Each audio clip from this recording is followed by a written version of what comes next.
We're partnering with Epilepsy Foundation to provide a series of 2 webinars on special education during distance learning.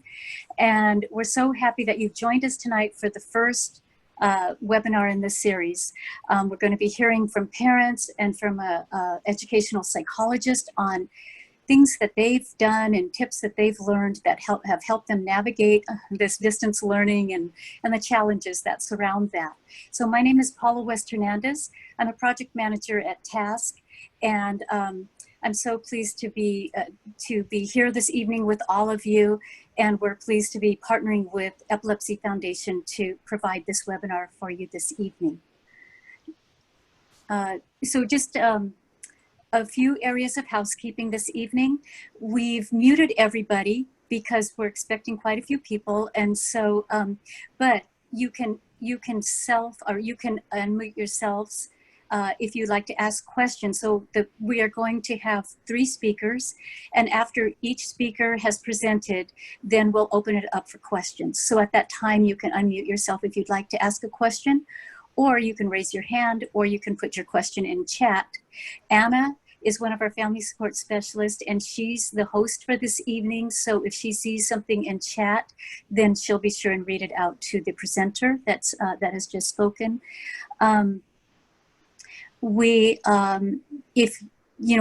If you are on mute and there's a lot of background noise, it distracts from other people being able to hear. So we want to make sure that we minimize any noise background if possible. Although I have 3 dogs, so I apologize if one of them starts barking while I'm talking. And we are recording this webinar so that if people who miss it can go back and review it. We've had quite a few requests for that. So we just want you to know that. And Shannon, you want to go ahead and introduce yourself and go over any things that I've missed? Yeah, I think you nailed it. Thanks, Paula. I'm Shannon Abdul Wahab. And I don't know if you can all see me, but anyway, I am the executive director for the Epilepsy Foundation in Orange County. We also have an Epilepsy Foundation in Los Angeles, and we have an affiliate in San Diego and Northern California. So we kind of have California covered, not entirely, not to the best of our abilities, but we are so excited to be here. And I especially am thrilled. My youngest daughter is adopted from Africa, and when we adopted her, she was 2.5 years old, but weighed 12 pounds. So she was severely malnourished, and that's kind of shown up in her schoolwork. And I didn't really notice it until we were doing remote learning, at which point I called Dr. Ariel Eckfeld, who you will notice is one of our panelists this evening. And she just gave me my report, I think on Friday or Monday. I'm kind of lost with my days, for my daughter, who has pretty severe ADHD. And so I'm really thrilled for this evening tonight to hear from everybody and to hear the tips and tricks from these parents to help me best be a support for my daughter. So I'm just thrilled. And Paula, I'm sorry, we have Kathy Daigle and Angie Escobar, 2 Yes. parents that we're gonna hear from also. And so I'm thrilled for that. So, and then a little bit about the Epilepsy Foundation. This is us, our mission is to lead the fight to overcome the challenges of living with epilepsy, and then, stop seizures, find cures, and save lives. And I myself have epilepsy, my nephew has it, my dad has it. It's genetic in our family, and there are 40,000 people in Orange County living with epilepsy. So we're really passionate about this fight. And just really quick, we've got both LA and Orange County. We have our big galas coming up in September. Theirs is the 16th, ours is the 26th. They're virtual galas to end epilepsy. And the point is to raise money to fund fellowships for pediatric epileptologists. So some of you know what those are, many of you probably do. And for Orange County, we fund an epileptologist at Chalk, and it's a really exciting thing. And we hit close to $400,000 last year. So it's great. It gives us actually 2 epileptologists and an endowment to keep on going. And then we have our walks, which again are about a week apart in November, Epilepsy Awareness Month, virtual walks, but they're going to be fun, and we're really excited for those. So if you're interested, we'd love to see you, and go to the websites listed below, careandcure.org or walktoendepilepsy.org. So Paula, you're up. All right. Thanks, Shannon. So I'd like to tell you a little bit about TASK. We're a parent training and information center and a family empowerment center. So we receive grants from the federal and state departments of education to help parents. Our mandate is to help parents navigate and understand the special education system, and we provide them with options and training so that they can advocate for their children. And we serve 6 counties in Southern California: Orange, Riverside, Imperial, San Diego, Los Angeles, and Ventura counties. We have offices in Alhambra, in Riverside, in Brea, and in Spring Valley, which is in San Diego County. So next slide. So TASK educates and empowers people with disabilities and their families. And we empower families and parents because we believe that parents are the best advocates for their children. Nobody knows your child like you do, and nobody has a heart or passion for your child like you do, because they are entwined with your heartstrings, and nothing can separate them from that. So we want to work with parents so that they can then advocate for their children. Okay, next slide. So we want you to know that TASK has family support specialists. We don't have advocates, we don't have attorneys, and we're not advocates or attorneys. We're family support specialists. And that's because we walk alongside of each family that we serve. We will walk with you as long as you need us, and we will be there through thick and thin. We're just a call away or an email away. So please reach out to us. We are there to support, and we don't advise, we don't recommend, we don't suggest, because those are decisions that families and parents should be making, grandparents and guardians. We can't possibly make the decisions that are best for your child. Only you can make those decisions, but we will give you the tools that you need to make those decisions. And we're going to talk about some of the services that we offer to help provide those tools. Shannon, next slide. So some of our family support services are, we provide individual telephone consultations. And again, we don't put a limit on them. We ask that people respect that other people also need help, but we know that sometimes people are in crisis. So, and we don't charge for our services. We also provide in-office consultation. This is pre-COVID-19.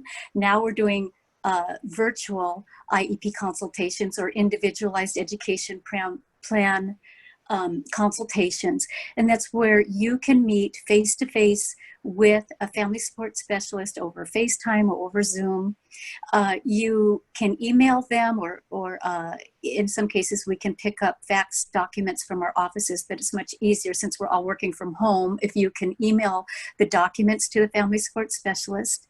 And then they can review your IEP or individualized education program documents, your assessment reports, letters that you may have received from the district that you don't understand, or review letters that you've written to the district that you don't understand, because it's, the terminology and the way you present your request can make a huge difference. If the district feels like you're working with them, if you use terminology that the district is expecting to see in a letter, those are things that the district looks for, and those are things that we can help you with. We also provide workshops like the one tonight on many different topics, and you can see a list of our workshops on our website at www.taskca.org.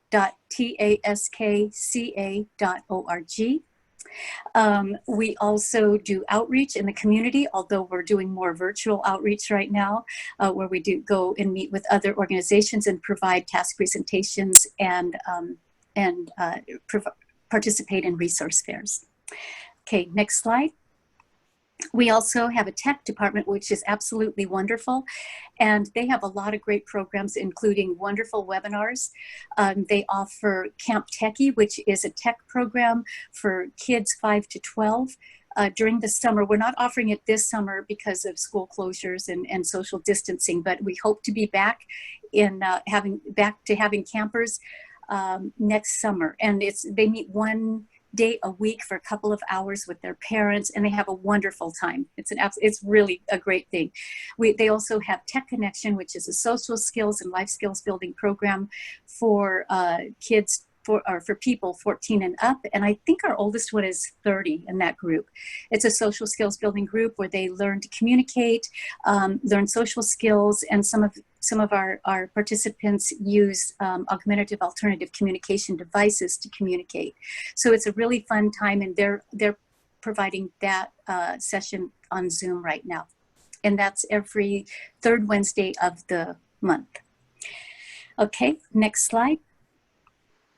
So let's talk about, we have some upcoming events right at Task. And right now, this is the first in our upcoming events for August. We actually have 2 webinars going on this evening. We have this one, and we also have an early intervention webinar going on. We're partnering with Down Syndrome Association to do that one. So we're busy this month. And then we have another webinar that's not listed here on the 12th, which is on Wednesday, I believe, yes, Wednesday, and we're partnering with an Epilepsy Foundation from Los Angeles to do that one, and that's going to be, it's called Disability Awareness Disability Awareness and Self-Advocacy in the Workplace. So it's designed for youth who are or adults who are in the workplace and want to know how to speak up and how to advocate and how to to know when and how they should disclose their disability. So that's going to be offered on the 12th. So this series that we're in now, which is special education during distance learning, and we have 4 webinars in this series. You're attending the first one right now. And then next week, a week from now, at the same time, we are going to have Navigating Special Education and Distance Learning During COVID-19. And then following that, on August 20th, we're going to have Regression During Distance Learning. And all of our kiddos, whether they receive special education services or not, are experiencing some type of regression. But our children who receive special education or who have different learning capabilities are experiencing a greater degree of regression from what we're seeing and what we're hearing from parents. And then on August 27th, we're going to have the 4th in our series, and that will be Special Education and Distance Learning, Recovery Services, and Compensatory Education. Okay, we also have a couple of support groups for parents, and on August 12th from 6 to 7, we have Restorative Connection. This is a group where parents can join to talk and meet with a mental health professional who will give us guided instruction, but also give guided direction for conversation during that time together. And then on August, we have another one on August 26th, Restorative Connection group. And then we have Parent Connection on August 25th. And this is a social time for parents to get together. It's peer-led. We meet together, we converse, we share ideas, we share concerns, and have a nice cup of coffee, virtual cup of coffee together. So anyway, we hope you can join us for our upcoming events in August. Okay, so I'd like to introduce you to our first panelist this evening. Kathy Daigle is a parent who has been working, who has a child with a disability. And I'd like to turn it over to you, Kathy. We would really appreciate your willingness to share with other parents and other people, professionals, the experience that you had during distance learning with your daughter, some of the challenges that you faced and the successes that you experienced during that time. And you have about 15 minutes, and then we'll open it up for questions. On mute. She's on mute. And Oh. just a second, you're still on mute, Kathy. So we got to take you off. And while we're taking Kathy off of mute, just a reminder, if you guys go on speaker view, then you'll just see Kathy. And that'll be maybe a little bit nicer than seeing a lot of little pictures. So are you off of mute? I'm hearing in chat that people can't hear. So I wonder if they're on speaker, if they have their phone or, yeah. Let me see. I think it's in chat that they're saying that. Well, oh yeah, she can't because Okay, let me she see. can hear okay. Hold on, I will. Okay, I'm getting chat now that they can hear. I think it's one person maybe that's having trouble hearing. No, it's because Kathy is muted. That's the problem. Okay. There you go. She's unmuted. Yay! All right, Kathy. Hi. Hi, thanks, Paula. What a great presentation. My name is Kathy Daigle, and I'm doubly qualified for this meeting. My daughter was lucky enough to be referred to task when she was about 2.5 and nonverbal, and I got to meet Paula. Oh my gosh, that's like 13 years ago. Yeah. And then a few years later, my daughter was diagnosed with epilepsy. So we actually are active with the Los Angeles Epilepsy Foundation, and it's wonderful that they provide funds for the doctors. We have Dr. Lerner up at UCLA, and shout out to Dr. Raj that you guys sponsored up there.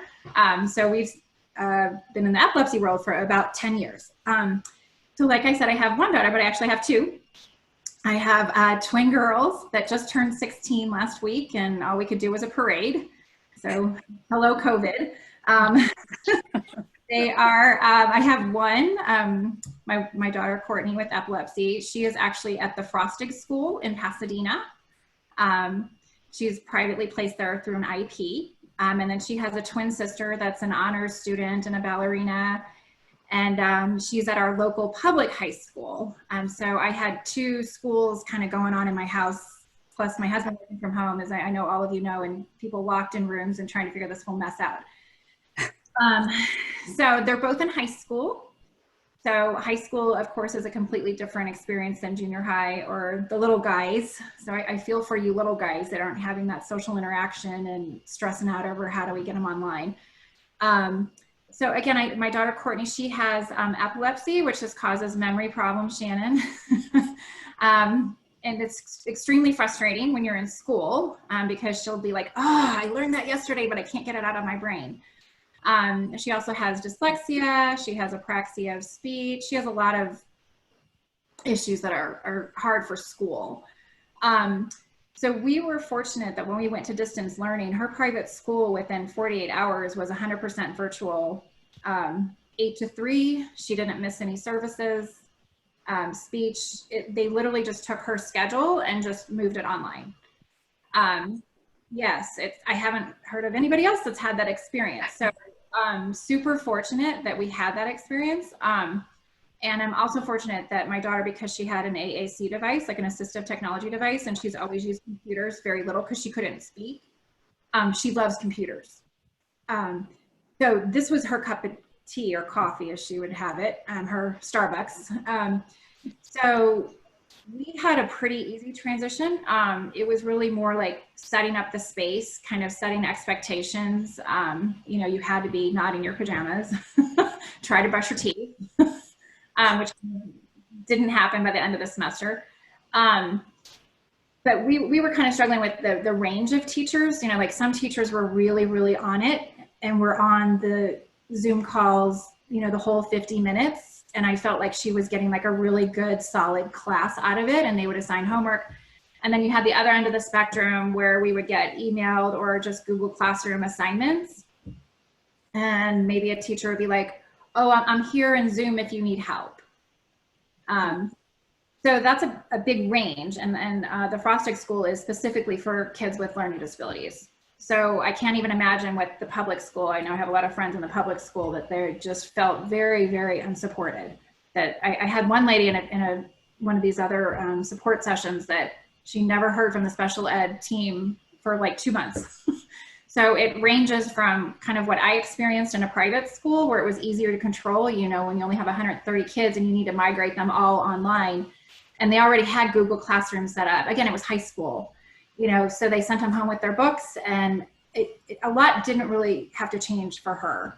Now, having said that, when you have a learning disability and you have auditory processing, and you have maybe a little bit of not being able to sit still, and you've got the epilepsy on top of it where she's like, wait, I just missed like 30 seconds. What did she just say?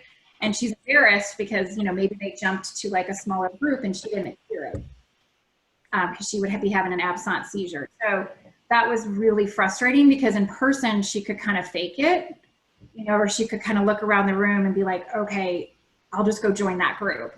You can't really fake that on the Zoom meeting. So that was kind of stressing her out, that if she missed something because of her epilepsy, she would panic because she's like, what class am I in? And like, what just happened? And there was really no way to orient yourself because you're sitting in her bedroom at a folding card table, in a lawn chair to try and reorient yourself. But I think with epilepsy, there's some very specific, challenges with that. On the plus side, she has a full-time LVN because her absent seizures can go very, very long, and she can get hurt. So we lost the LVN support because she was at home, and the LVN wasn't allowed in the home. So that meant I turned into the LVN, and she doesn't want my help. Again, high schooler, 16, age appropriate. So that was really challenging because I would be, of course, listening with one ear to see what was going on. And then I would go to try to help and she didn't want my help. So, that role of an educational assistant or an LVN, that's not mom. Or she doesn't want that to be mom. And she would be very embarrassed when I would pop in on her Zoom meetings and they're like, why is your mom there? Like, I'm checking to see if she had a seizure. So it's very, very challenging. There's a lot, and I think individually, I think for everyone, it's been different. And finding some mom support, trying to get like on a schedule, as much as you can make that space their own space, and communicating a lot with the teachers, like, this is not working for my kid. Can I give another suggestion, or do you have another suggestion? And, we're in this for the long haul, it seems, because I don't think hardly anybody's going back in the fall. So I think I talked enough, Paula, if you want to open it up to questions. Oh, You sure. have more time if you want to talk longer and give some more tips. I'm timing you. I'm a mom. Okay, all right. If you want to, give some solid tips and whatever you want to, but you have more time to talk. So. Okay. Well, I think the important thing was defining the space.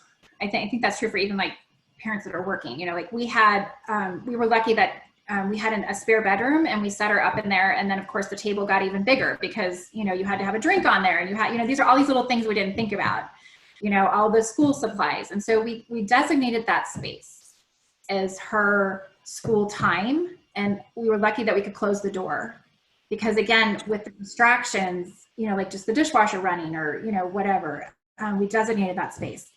I did, again, I know they're teenagers. I did make them get up and brush their teeth and brush their hair and get clothes on. And because my other daughter's school, the teacher, they even sent out emails about this. The kids were not getting out of bed to go to their Zoom meetings. I can see where that would be kind of offensive as a teacher. And I would hear the teachers like, get out of bed. So just setting the same expectations. And even, as silly as like planning lunch the night before, like you would have done maybe not put in a paper bag, but, to say, what do you guys want for lunch? And what do we want for breakfast? To just try any little pieces that I could keep the same. And then, she would even take her lunch break, maybe outside, to get up. There was a lot, it was hard with the epilepsy, with the screen for 6 hours, 7 hours. That is a long time for just the screen. So I was having her take breaks and just go sit outside or walk around because a lot of kids with epilepsy fatigue with that, or, it can be a trigger. total side note on the masks, it caused my daughter to have a seizure from hyperventilating. The first time we had a mask on, we went for a walk during school and, take a break, and she started hyperventilating, and I sat her down and she was going into a seizure. And I was like, okay, this is something like normal moms don't have to deal with, is a mask that, it was just too thick of a mask. We fixed it. We got a lighter mask, but, stuff like that. Keeping like bedtime schedules the same, working some rewards in, like if, on Wednesdays, we would try to have like something after school, just do something fun, just to get out of the house. Again, like that fatigue with the older kids, it is really hard. I mean, I know it's hard with the little guys, but the older kids too, they're bored after that, and they're getting depressed, not seeing their friends. So we have done like maybe just 2 friends that we see that we feel like it's safe to see them, to have that depression, because I think they were just used to so much social interaction at school that it's completely gone. And my other daughter, they were doing like Zoom movie nights. They did like a Zoom pajama party night where the mom came around and gave everybody a bag of goodies, like a facial mask and toenail polish and stuff like that, to try and break that, try to keep those social ties from school, because they're not having lunch together and they're not having snack time together. And that's a big deal for our kids who don't have a lot of social interaction or struggle with that. How can you create anything normal? Like we joined the local botanical gardens because that was the only thing that was open. And we were taking walks on Fridays with a couple kids from school, to just try and create whatever you could socially, again, knowing all the challenges we have, because that is part of school and they're completely not getting that at all. I mean, we do have some social, the school was doing like Starbucks clubs still at lunch, but it's, it's kind of not the same. So, and then a plug for the Epilepsy Foundation is the support groups. That kind of has helped Courtney with her social, is we had to find other things to do the social. And so there's a lot of disability specific groups that have popped up all over the place on Zoom. And it's really great for moms who are driving all over the place to OT, PT, speech. To have all that come into our house has been really great. And it's especially with the epilepsy fatigue, like not having to drive her somewhere, and she can just jump on a Zoom with a Starbucks. That's been great. I mean, I hope that will continue after COVID. And I think just a lot of their her social anxiety, like it's easier for her to do a Zoom socially. I've seen it go both ways. There's some friends with autism that hated it, but my daughter loved it because she felt like she could see everybody's face and could read them a little better. So there's been some positives, but overall, I'm sure everybody's pulling their hair out, and this has been super duper challenging. So there's some comments and questions, Kathy, that are coming through in chat as you've been talking. So if you want to, we can open it up for questions. Do you want to do that? Can we just read them? Are you ready? Okay. Yeah. All right. So if you'd like to ask questions, you can unmute yourself, or I heard, so just so you all know, I have a child with a disability, and I also have my own disability. I'm blind. So I'm listening to all these chats coming through. I heard some familiar names in the chat. So hi, everybody in chat world. But I'm hearing these chats come in, but I can't remember all the questions. But I do remember one question about motivation. Like, yes. How did you handle motivation? And then Anna can read some of the questions too that she's seeing. Yeah, so the motivation is really hard, which is why I was kind of pulling in. It's not exactly school related, but just trying to set up like a Starbucks once a week or whatever they like, high school at Starbucks. And maybe surprising them with like a Starbucks gift card, and working in some sort of like rewards during the week. Like I did like a Wednesday and a Friday, because Wednesday's tough for everybody. Like if you guys have a good day Wednesday and you guys finish your work and you kind of keep your butt in the chair for the classes, we'll do something fun, like we like pizza night or something, but letting them pick some rewards midweek and the end of the week that are directly tied to staying on those calls and finishing the work. Because it's super hard when the teacher's not sitting there going, oh, you didn't finish number 7 and number 2 or whatever. So I'm a huge fan of rewards. And it's fun for me too, to just take a break and get out of the house. Awesome. So you can unmute, everybody can unmute themselves one at a time if you want to. I don't know if they can unmute themselves. I think so. I think they can self-unmute. We muted everybody at the beginning, but I think they can unmute if they need to. I can look at some of the questions. You want to do that? Okay, Yeah, and can you read those out? Popped up about para educators. Yeah, so my daughter's school, again, it was a private school. They had the para educators in the Zoom meeting, which was incredibly helpful because then the teacher could kind of stay on task and kind of like what Angie's doing right now. They could stay, or Anna's doing right now. They could stay on. Somebody else was monitoring the Zoom meeting. Yeah.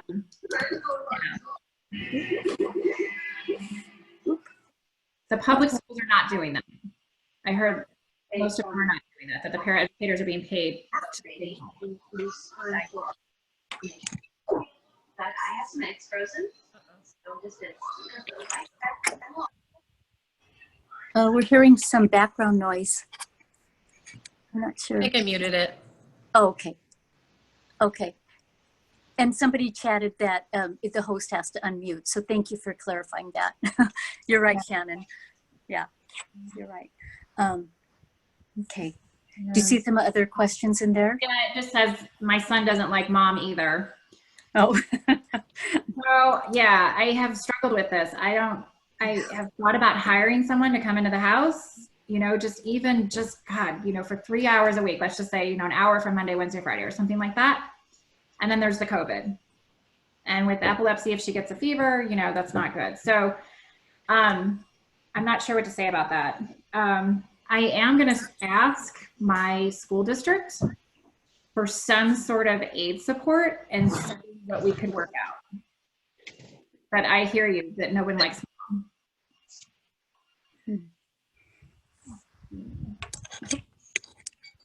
Hello? Hello. Hello? Do you use, Okay. Hello? Go ahead. Hi. oh, no. Go ahead, Vanessa. Hi. I got an invitation to join this meeting from somebody from the school district. And I was hearing you talk about Zoom meetings for different types of moms that have different children's of disabilities, like epilepsy. My child has ADHD, possible high functioning autism. How do I go to find a group where I can talk with other moms that are having challenges like me? So if Kathy, I can jump in too if you want. Yeah, go ahead. This is all you, Paula. Okay, well, so Parent Connection, we have a group on Tuesdays on the fourth Tuesday of the month called Parent Connection, and that might be a good place to start. Also too, if you go on, it may be CHAD or on Autism Society of America, ASA, or if you just Google autism support groups or ADHD support groups, they'll come up in your area. I don't know what county you're from, but I know that CHAD and Autism Society tend to have support groups all over California. CHAD, from what I just like Google it, you mean? Yes, it's CHADD. Facebook. Yeah, And Facebook too, yes. Yeah. Because I want to talk. I want to talk about things with other moms that have children with autism and ADHD, because they're kind of like overlap a lot of the behaviors, and talk about this whole distance learning thing. Because yeah, chat is great. I'm just very overwhelmed because I'm going to be homeschooling an ADHD autism child and a 4-year-old at the same time. And, I feel isolated, and I want to be able to reach out to somebody that is sharing these like feelings, you know? I've done things with Chad. They're great. If you go to Facebook and I'm like, if they probably still have his Facebook presence. I know people are kind of moving off of that, but go to Facebook and they'll have all their meetings listed to help. Chad and Autism Society. Uh-huh. Yeah, ASA. Okay, I'll check them out. Thank you. You're welcome. Thank you. Autism Speaks is also an organization that offers a lot of various support groups for families, especially right now. So you can go to the Autism Speaks website and get a list of groups that are available either in your area or available virtually, and they'll be able to kind of set you up with parents as well. Yeah. Okay, I'd appreciate that. Yeah, thank you. Look at the chat. Eugenia put the Facebook link to Chad. Oh, good. Okay, so I guess we'll go ahead and move to our next panelist. And thank you so much, Kathy, for sharing your experience with us. I feel like I've watched Courtney grow up. You have, girl. It's been fun. You like you have. Yeah, it's been really fun. So, and my gosh, she's just grown by leaps and bounds, you know, because she has an awesome mom that's been there for her and worked with her, and look at the fruit of, you know, the fruit of all your hard work is being shown right now. So, Molly, you all helped a lot. well, thanks. And we have another awesome mom, Angie Escobar. Has, well, I'll let her tell her story, but she has a lot of things that she's going to share with us. I will say that she has 4 children. 3 of them have disabilities. I'm not going to give any more of her story away. I'll go ahead and let her talk. But I am blessed to be working with Angie. So she 4 works children, with 3 of them. I'm sorry? Oh, okay. All right. Go ahead, Angie. So you want to go ahead and share with everybody your experience during distance learning, some of the things that you found to work, and some of the challenges that you experienced during distance learning. Thank you. Can you guys hear me okay? Yes. Okay, thank you. So good evening, everyone. My name is Angie Escobar. So as Paula said, I'm a mother to 4 children, ages 20, 17, 13, and 12. Actually, all 4 of my children have different disabilities, but I have 3 in the school that are still in school. So different disabilities ranges from learning disabilities, mental health, epilepsy, attention. Again, 2 of them receive special education. The other one is in that process. So I have a child who will be a senior this school year. He's actually starting next Monday. And I have an incoming freshman as well, a girl. And I have a middle schooler as well. And my oldest child, again, also has a disability. He graduated high school 2 years ago, and he still lives in the home with me. I'm also a single parent who works from home full-time as a bilingual family support specialist for TASK. So I'm going to share my children's and my experience during distance learning and school closures. So not all of my children were able to work independently and manage their own work during distance learning. In the beginning of distance learning, there was a lot of confusion. And I'm going to be honest with you, it was very frustrating because I was not very successful in reaching out, to individuals. Some of my children could not understand the material. We didn't know how to proceed. Some instructions were not clear and were very confusing. So I had many questions, and I honestly felt miserable many, many times because I felt like I was not able to help my children, and I really wanted to, but I felt like I couldn't.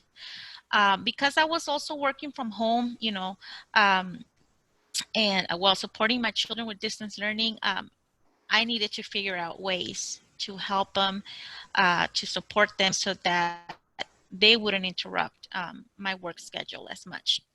Again, I was working from home full-time. I am still working from home full-time. So, one of the things I did is have a talk with all of them, talk about expectations, responsibilities, in the beginning, this was, I had this conversation, and I thought it was something that would go smoothly, but towards the end, those expectations, change. So I just wanted all of this to be over with, honestly. So some of the expectations that I set for them, was like setting up their alarms, making sure that they wake up on time every morning. Um, all of them were doing Zoom meetings. I was also doing my, Zoom meetings or phone meetings, through my work. So it was hard, to do all of those things. Um, our internet signal kept going off. We would lose connection. So we had issues with the internet. Let's just say that, a lot of issues with our internet connection. So, after the conversation that I had with them, other things that we spoke about was like cleaning up after themselves, help themselves if they're hungry, make themselves like something to eat. All of my kids are teenagers, and right now we are working on being self-sufficient. Anything that they didn't finish because they did not understood, could be carried over to the next day. Unless it was something that really needed to be reviewed, then they needed to let me know, um, so that we could go over it. We had specific times to go over assignments, questions, anything else that they needed me to review. Anything urgent, they would text me first. This was something that I just came up with, like text me if it's something urgent. Because during the day, I was also talking with families. I'm a family support specialist, so I was also talking with other families who, were having also a lot of questions, concerns, who really needed to talk to somebody. So, I was on the phone most of the time. And March, April, May, June, it was very busy. It was very busy months. And for me, for my colleagues, we were assisting a lot of families over the phone. So it was very hard, trying to do all of that while also, trying to help all the children. And there were times where I didn't know, like I wish, I could help everybody, but it just wasn't possible all the time. you know so if there was an emergency, such as my child, I have a child with epilepsy. If he was having a seizure, then of course they were allowed to come and interrupt me immediately. Anything that they didn't understand, I explained to them how to go on Google, look it up, use online dictionaries, write their questions down, and make use of sticky notes to label or mark pages that needed to be reviewed. I also told them it was okay to use the math apps. There are a lot of math apps that are out there. Some of them give you a breakdown, give you the answer. So I told them, go ahead and use whatever resource you have.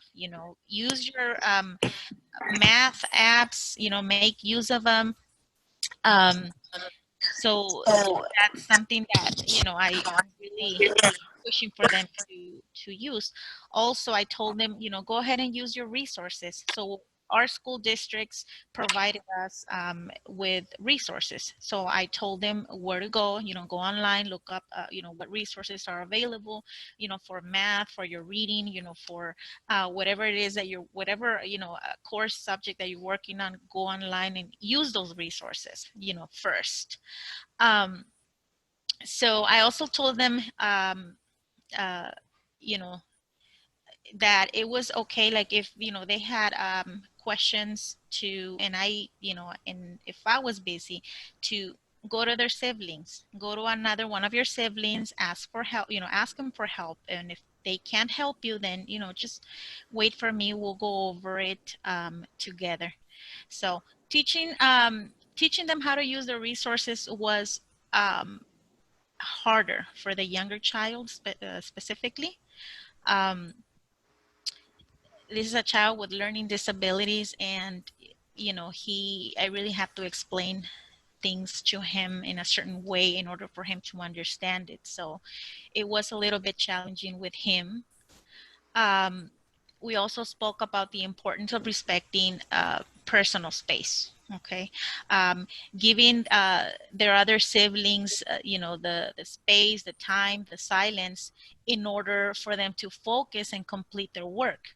So I had each child in different areas of the home, and that was difficult because I don't live in I don't have a big place. I live in a smaller place. And so just, I had to put each one of them in different areas, and, and so that they wouldn't get distracted, you know.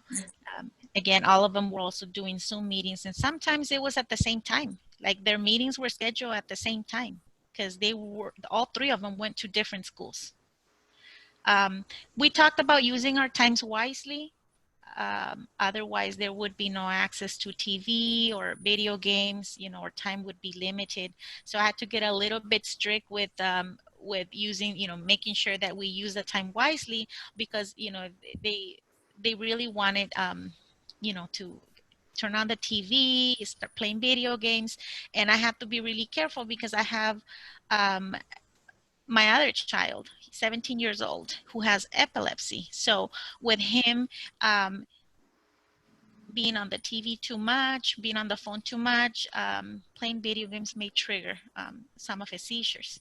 So I also, made him aware of my remote work schedule and my work Zoom meetings times. We had a big calendar in our fridge, and, each one of us wrote, what each one of us wrote our daily schedule. So they, added, dates and times when they needed to, be on Zoom. So, we would, every day we would go and check into our calendars to see what everybody had, going on for that day.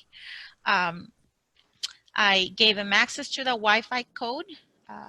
The Wi-Fi code, I, I'm always checking to see what they're surfing, what they're looking at on the internet. So, they, in the past, they had to, if they wanted to go on the internet, they had to earn it. So I kind of used the Wi-Fi as a reward for them in the past. So I gave them, access to the Wi-Fi code. I provided each one of them with their own materials. Anything that they needed, I made sure that that it was available to them. So, the less interruption I had, with my work schedule, the better. So I'd make sure that they had everything, so that they wouldn't be asking each other, for certain things, interrupting each other, that's what I did. So what didn't work for me specifically, Zoom meetings did not work in our case, okay, because my children couldn't always follow. My children receive special education support. They each have different accommodations and different needs. So for one child specifically, she had a hard time reading assignments. She required a lot of prompting. She had a hard time concentrating, understanding the materials. She could not focus. She would often get frustrated because she wanted my attention. And I was working from home. So she required a lot of that one-on-one, and I couldn't always provide that to her. So I tried, and it hurts me that I feel like, I failed my kids. Sometimes I feel like that. So I also had to pick up packets for two other children from different schools. So those packets had due dates. They needed to be turned in either weekly or every 2 weeks, and in person, so that you could pick up the next packet. So the concern with the packets is that these packets were general education material.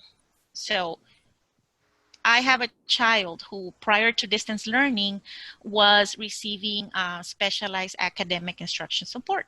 So having a general education packet is not going to work for this child. It didn't work for this child, and it just created a lot of stress and tension, you know. So the child couldn't understand it, would often refuse to do them. So I, just told the child, don't worry about it. Don't worry about this so much right now. Just do what you can. Whatever you don't understand, again, we'll meet, we'll go over, whatever you don't understand. But don't stress, don't worry, because I could see, the stress and the worriness that he had. For my other child, who's in high school, who's a senior this year, he was taking classes online. So prior to distance learning, he was already struggling with his online classes. His grades were suffering. This is a child who was more than 30, who is currently more than 30 credits behind, So he was already struggling. He has epilepsy. And although he tried his best, there were many times where he would lose focus. He couldn't concentrate. He would suffer from constant absence seizures. So this is actually something, the absence seizures, I feel like they are happening more often now that he's home versus when he was in school. I'm not sure why. We're still looking into that with the neurologist, but he's having a lot of those episodes right now. So so he can't concentrate. He would get them frequently. He would feel tired. He would fall asleep. He would not complete his work. When he would have his clonic-tonic seizures, then he could sleep more than 10 hours as soon as he had one. So then he wasn't really engaged, and he wasn't really doing his work, what he needed to do. So other days he would be irritated, he would be moody, he would totally refuse to work on assignments. So I constantly had to stay on top of, things and write daily reminders for him on stickies, put him all over the place, somewhere where he could see them, put him in our calendar. So he would also talk about his feelings. He would write them on stickies and then walk around the home, and she would show me this, put the stickies in my face, so that to let me know that how he felt, that he was upset, or that he was angry, or that he didn't want to talk, or that he didn't feel like doing work. So distance learning didn't go well for my children. There were a lot of emotions involved for all of us. And honestly, I found myself having to constantly manage my attitude and my expectations, so a lot of things happen. A lot of things happen, and I am I'm anxious, and I'm already stressing about how it's gonna look like. On Monday, I have my senior who's gonna start, and then my ninth grader, my daughter, is gonna start, and then the following week I will have the other child who's starting middle school as well. So I don't know how the transition. I don't know how that's gonna go. So we'll see how it goes. I'll just continue to do what I'm doing, and maybe I'll revise, my some of my strategies, or some of, I think I'm not gonna put any, expect anything at this point moving forward, because I don't want to stress them. I don't want to stress myself more than, what I'm already stressed. So we'll see how it goes. Well, thank you, Angie. I appreciate you sharing from your heart and sharing some of the challenges that you've had. My goodness, your hands were very full. And I know I can say this, that we are here to support you, and we will help you as you're starting school with your kids. You have a family support specialist ready to support you in whatever way we can at task. So just reach out to us. And I want to make a I wanted to comment to somebody. I wanted to comment to somebody who put their telephone number and a message to one of our family support specialists in chat. I'm not sure if he's on the, if our family support specialist is on this webinar. So if you want to email at the email address, you can email and put attention to that person and put your telephone number, but you can email task@taskca.org. Anna, can you put that into chat, please, so that they can see that? Okay. And then that message should get transferred over to that family support specialist. Okay, and I'm sorry, and then there's questions coming in, Angie, for you, and comments. I'm sorry, I can't read them, but Anna, can you see them, or Angie, can you see some of them and read them, or Shannon? Yeah, let's see. And Anna too. Yeah, I think they're, thank you for sharing, Angie. Thank you, Angie. A lot of really, I feel for you. I have 3 kids. You were awesome. My son's advisor would help me out. Thank you so much for sharing, Angie. When one parent has the courage to do so, it helps us all.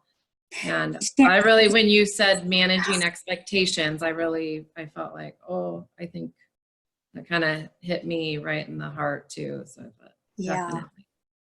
Shannon, there was a couple of questions, and you said I'd address them. Yes, a couple of you asked questions about, what to do, your child when in school had a shadow or had an aid, but those services are not provided right now, and what are we gonna, what to do about that?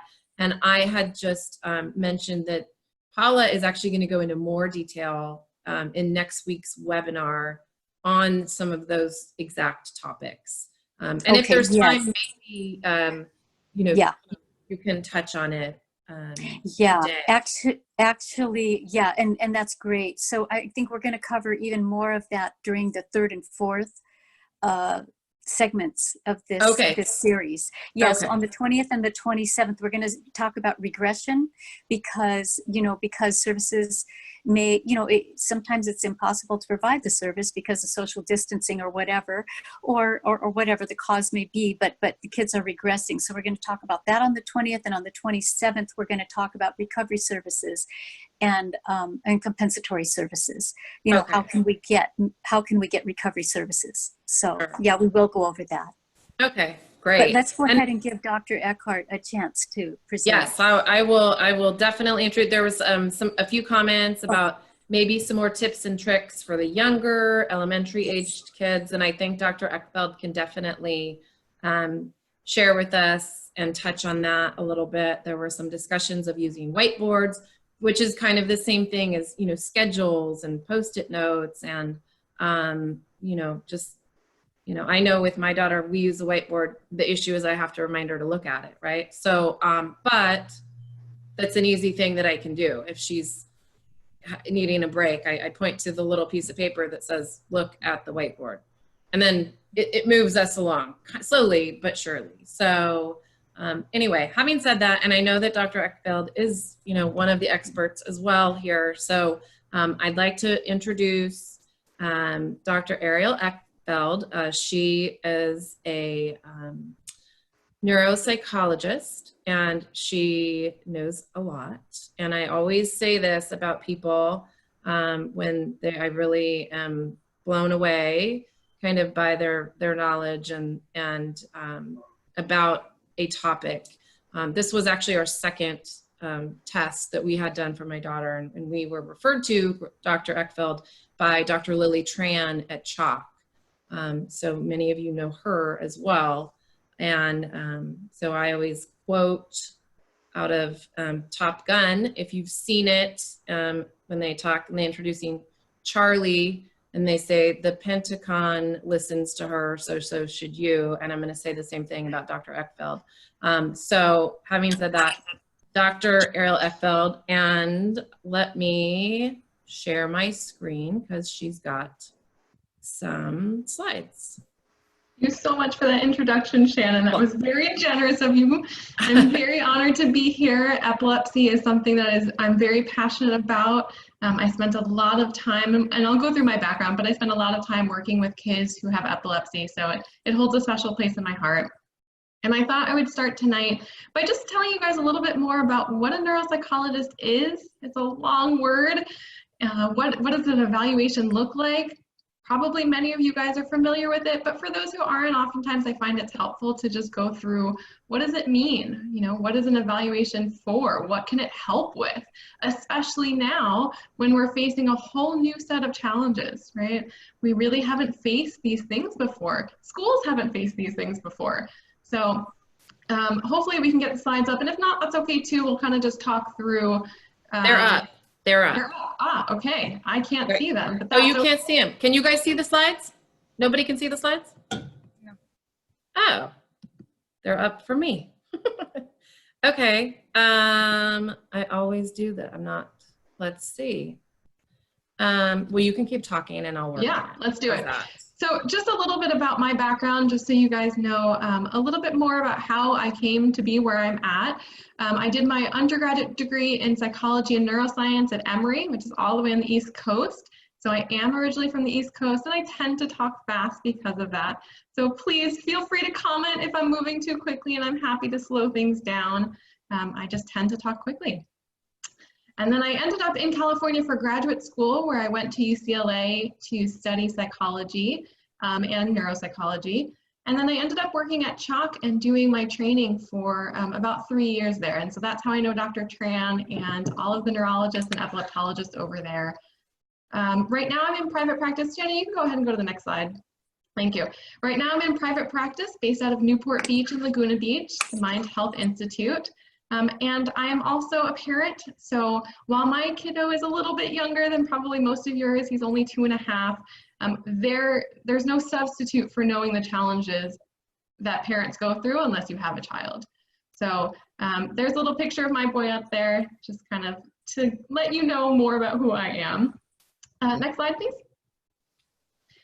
So what is a neuropsychologist? Shannon, you can go ahead and just click through until all those points are up there. A neuropsychologist is a licensed psychologist who has specialty training. So just like I did after I got my doctoral degree, I did 2 years specializing in neuropsychology. And I think that's really important. If you go and have an evaluation, you want someone who's had special training in that so that they can offer you the best perspective, right? They've had a lot of training in knowing how to look for challenges and how to address them. So a goal of a neuropsychological exam, one of my primary focuses, is thinking about how is your child learning, processing information, how they're thinking, and more importantly, how does that impact them on their day-to-day life, right? How does that impact them not only at school, but at home or out in the community? This can include their behavior, it can include academics, but also just life skills. So how are they doing with getting up and brushing their teeth on their own in the morning? The focus is also on brain areas involved.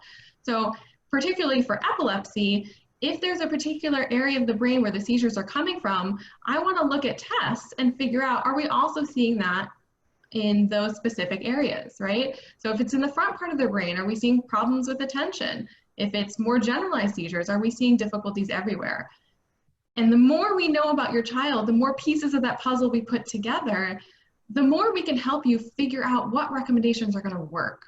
And that's the most important piece of any evaluation, is giving parents and schools and other providers meaningful recommendations that are going to help make things better, right? We want your kids to be as happy, as independent, and as successful as possible, right? So this provider that you work with needs to have expertise in all these areas in order to do that. And in order to kind of track their progress over time, because their needs change, right? Their needs change as they get older, their needs change as they get into different grades, as the learning kind of changes. So we want to be able to monitor things and adjust as we need to. Next slide, please. All right, so again, a neuropsychologist is interested in the how and the why, right? So we're working to understand, where is your child struggling and why? So if your child is having difficulties following directions at school, there's a lot of reasons why that could be. Are they not paying attention to the directions? Do they not understand the language that's being used, the words? Maybe they don't remember the direction, or they have hearing difficulties, they couldn't even hear it. And then of course we have some kids where they're just not feeling like they want to do it in that moment. So a neuropsychologist has to be very comprehensive in figuring out not only what the problem is, but where is it stemming from. And as you can see on the screen here, there's a lot of reasons why a neuropsych can be helpful, including learning difficulties, which is what of course we're here to talk about. So it's often really helpful to families to have a comprehensive look at their kid when things aren't going well for various reasons, right? We're here again to talk about supporting learning. And so kind of one of the plugs I'm going to put in is if you haven't had a recent evaluation, go ahead and do that, because that's also going to tell you how you can best support your child's learning. It's also going to give really important information to the school of how they can help support them. School evaluations, I often get this question, what is the difference between a neuropsych evaluation and a school-based evaluation? A school-based evaluation is really focused on academics. So they want to know how your child's learning is impacted. But your child's learning, as we talked about, can be impacted for many different reasons, including stress and anxiety, right? Or difficulties accessing Wi-Fi. These are all reasons why they can be challenged. So if you haven't had a neuropsych, it can be something that can be helpful to figure out more about your child. Next slide, please. I don't think much of this will be surprising to a lot of you. I don't know how many of you listening have children with epilepsy and those who just have other learning needs, but I thought it might be helpful to review why evaluations in general for epilepsy can be so useful. So you'll see a couple of numbers out there. The most important pieces are that kids with epilepsy can struggle in many different ways. They can struggle with changes in their abilities over time. They can struggle with significant attention problems. They can also struggle with things like planning and organizing, right? This is probably true for a lot of kids. And the best predictor of how they're going to do in their day-to-day life is how well they're able to organize and plan for themselves. So again, all of these areas are things that we want to be looking at for why they're struggling. It's also important to know that almost half of kids, or up to half of kids, can have learning challenges, those with epilepsy. So it's important that schools are stepping up and providing the services that we need to make sure they're meeting their learning goals. And every child's learning goal is going to be different. And again, they're going to change over time, but we want to be able to keep track of that. Next slide, please. All right, so again, as I kind of already alluded to, the more we know about your child, the more we can better support their learning, right? The more we know about their unique challenges, their style of learning, the more we'll be able to figure out how we can help them. It's important to know that what works for one kid is also not going to work for the next. Even kids who have the same types of epilepsy or the same types of seizures may not look the same. So you're the expert on your child, right? Trust that and try different things. Without knowing each person's, each child's special needs right now and their own sets of strengths and weaknesses, I'm kind of going to talk through some general strategies here. Again, you know your child best, so take the things that seem like they might work, try different things when they're not, and I think give yourself permission to cut yourself a break. I think Angie really kind of opened the door for that, right? It's okay to adjust your expectations. This is a unique time. It is challenging for everybody. There's a huge learning curve for all of us, for parents, for providers, for teachers, for the kids, right? Just learning how to use these virtual platforms. So remember that stress can trigger seizures. And it's okay if school isn't always a priority. So I'm going to give you guys permission that it's okay if school is not a priority that day or that hour, because your health and your child's health and your mental health are sometimes more important.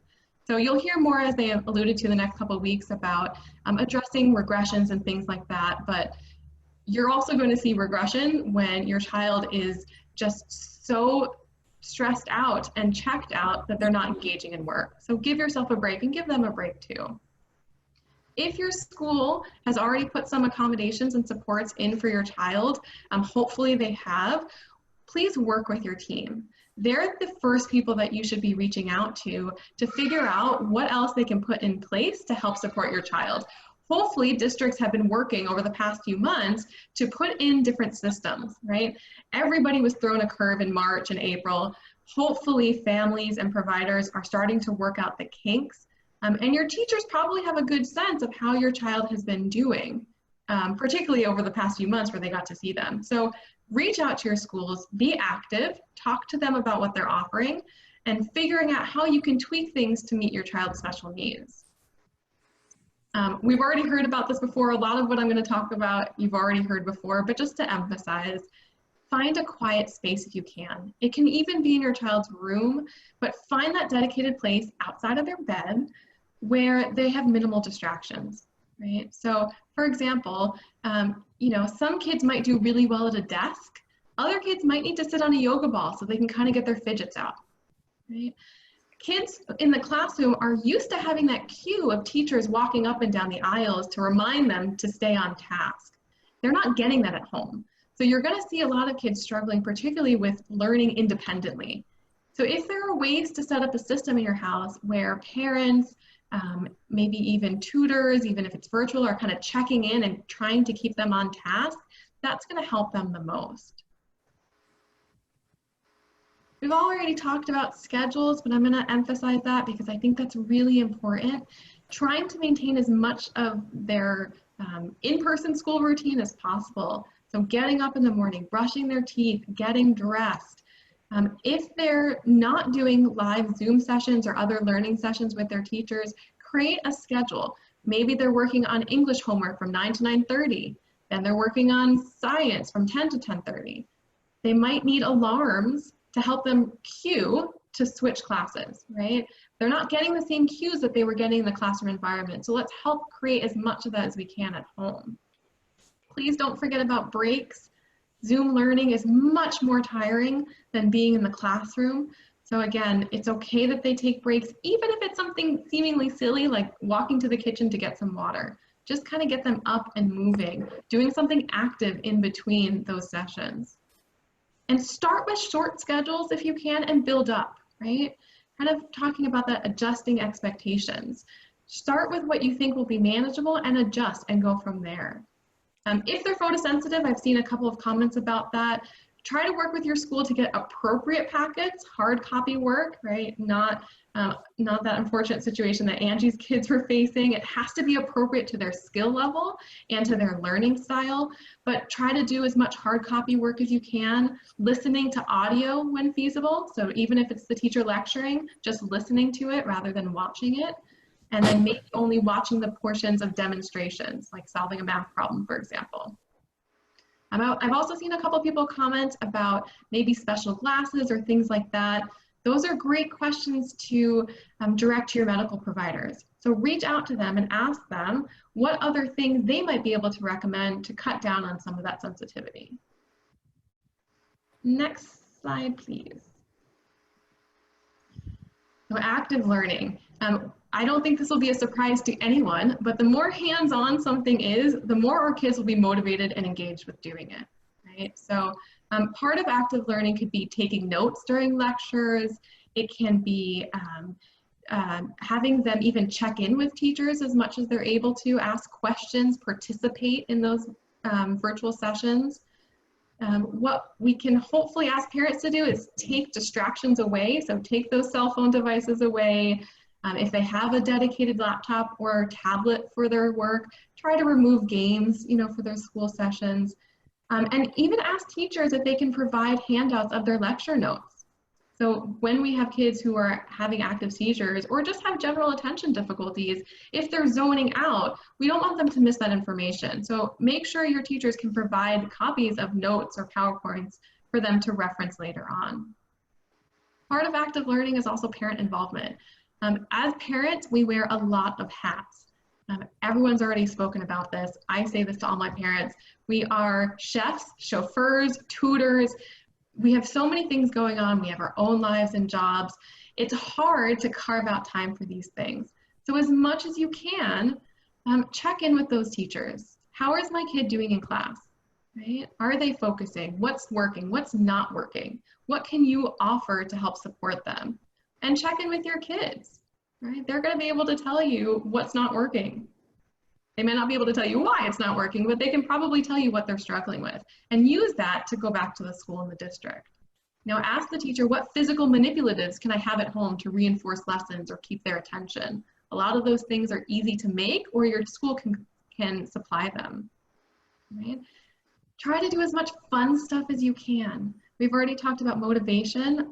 I'll bring that up again. But if they're learning about math, bake cookies. There's a lot of math involved in baking, right? So try to make things that are fun, that are not as stressful for you, but can reinforce some of the learning that they're doing.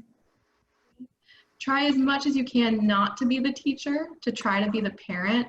You know, talking about the different roles that we play. Figure out how to be creative to the extent that your family can do so. So can you get a virtual tutor to help keep them motivated when they're doing work? Is there a teacher in your community who's retired or who's not working right now who can do socially distanced outdoor sessions? Right? A lot of that can be low cost. So figure out what's available in your community, and most importantly, what's going to work for your family, and go from there. We've already talked a lot about organization as well. I think that's the piece that I see kids struggling with the most. It's not a perfect system, right? None of this is perfect and won't be perfect, but as much as you can to try to make a dedicated workspace organized with easily accessible supplies and materials will help. So also create those checklists, right? Like Shannon said, have those whiteboards where they can track assignments or emphasize their learning. Have desk calendars. Older kids might feel comfortable putting things on their phone. Whatever system is going to work, use those systems and reinforce them. Just quickly, I know we're running out of time. Yeah, I just saw a message, alarms on phone. That was a big one. A lot of my kids do well with that. Again, just because we're low on time, I'm kind of going to go through the rest of these quickly, but we've already talked about one of the biggest changes here is also the lack of social opportunities. And that can significantly affect how kids are feeling, right? If they're not feeling good, they're not going to be motivated. That's true for us too. If we have the flu, right, we're not feeling good, we are not going to want to spend all day studying. No, of course not. So anything you can do, whether it's virtual study groups or socially distanced park outings, support groups for epilepsy, and different learning challenges, try to get involved with those as much as your schedules will allow for. As much as you also can in those day-to-day moments, give out those little motivators, right? You got this. You worked so hard today. Let's take a break and do something fun. Build in rewards in the moment, whether it's, you getting to spend one-on-one time with them walking around your neighborhood, or even bigger rewards, like Kathy mentioned, midweek, end of week, like special treats, movie nights. Doesn't have to be things that involved money, right? Just fun activities that are going to give them a little bit of a break. And you may also want to consider, if your child is struggling significantly with anxiety or with their mood, working virtually with a counselor or therapist to help them set up additional coping strategies and supports. All right, and the last slide is just some last-minute tips for parents. If you are seeking an evaluation, I saw some questions about that. I'll address that in a second, but try to find a qualified provider. And I think, unfortunately, one of the downsides of our field is that it's hard to know who is a qualified professional. So find someone, again, who's had that specialized training in neuropsychology. If they're board certified, as most, if not all, medical providers are, that's another thing to look for. And you can always reach out to your providers, your neurologists, your epileptologists. They will be able to tell you who they know does a good job, right? So ask questions. And lastly, please take care of yourselves. I know that as parents, our needs fall at the very bottom of the list. Your lists are long and you're exhausted at the end of the day, and finding time for yourself is near impossible. As much as you can, try to do that. Right? Reach out for help for yourself as well. There are a lot of opportunities. There are counselors, there are support groups, there are school tutors to help with your child. ask for help and take care of yourself, because it's going to be hard for you to take care of other people if you're not doing well. If it's okay, I'm going to switch to answering some questions because I saw some really good ones. Yeah, that would be great. Okay. Yes, I saw a note that Zoom can give you a script. Zoom sessions can also be recorded. So if your child is kind of phasing out in the moments of things, whether it's inattention or whatever, get recordings of that so that they can replay it and catch up on those sections that they missed and get the transcription. Some kids might have a harder time reading through that, but at least as parents, you can kind of use that as a framework to figure out what they might have missed. For the question about insurance.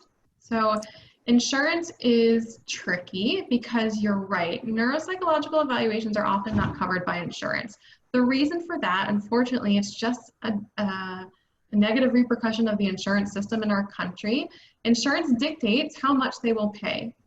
For epilepsy, your child needs a comprehensive evaluation, right? That often means putting in, 20 plus hours of work, working with them, gathering background information, reviewing their medical history, and insurance often doesn't compensate for that. So I wish it weren't the case. Most neuropsychologists in private practice do not accept insurance. There are a couple of alternatives. One is to go through a children's hospital. If you're a patient of a children's hospital, those neuropsychological services are covered by insurance, for example, at CHOP or UCLA. The other option is to ask for something called a super bill, which is a document that neuropsychologists can create that you can submit to an insurance company to get some reimbursement. I can't guarantee it'll be a full reimbursement. I can't guarantee what it'll actually look like, but you can always reach out to your insurance company ahead of time and figure out what they will reimburse. Oftentimes, medical conditions like epilepsy are covered to some extent, if not fully. If your child just has something like a mental health condition, so they have no other difficulties other than anxiety or depression, that's harder to cover. But most of the time, insurance companies will reimburse for medical conditions. Let me see what other questions we have. If I'm missing any, Shannon or anyone, please jump in.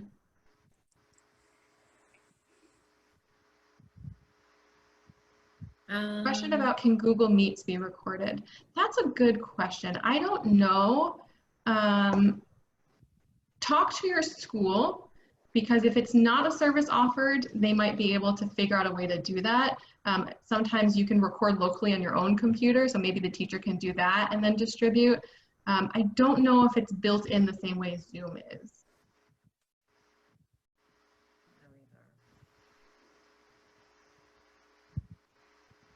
I think I covered most of the questions. Feel free,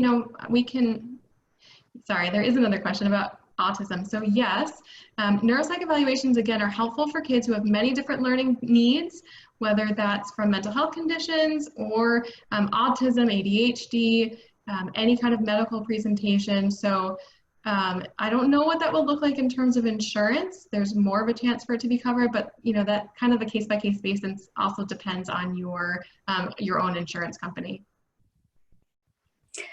There was a question that just came in. I think it's from Sonia, not the PowerPoint one, but the one right before that. Well, the PowerPoint as well, but then the one from Sonia. She just answered that. Oh, okay, sorry. I heard it after you started talking. That's okay. Yeah, I would say a neuropsych is helpful when your child is struggling for many different reasons. If you want to get an updated idea of what recommendations will be most helpful for them across the board, a neuropsych can be very useful. Okay, thank you. Yep. And Anna just shared the PDF, and then also will be a recording of this available as well on the task website. Yeah. Sorry, there's one other question from Sonia that I do want to jump in. I think this is going to get covered probably in the next few weeks, but if it's not, school districts will fund or they can fund something called an independent educational evaluation, which basically means that maybe the school has done an evaluation and you're thinking like, I may not agree with this, or I don't think it's comprehensive enough. As you mentioned, outside services can be expensive. So the school will pay for you to get an independent evaluation. So to get a third-party assessment to figure out what's going on and how to address it. They cover the cost of that. The one thing to be aware of is that they're not legally required to implement the recommendations made in an independent ed evaluation. They're only required to consider it, right? So that's something to keep in mind.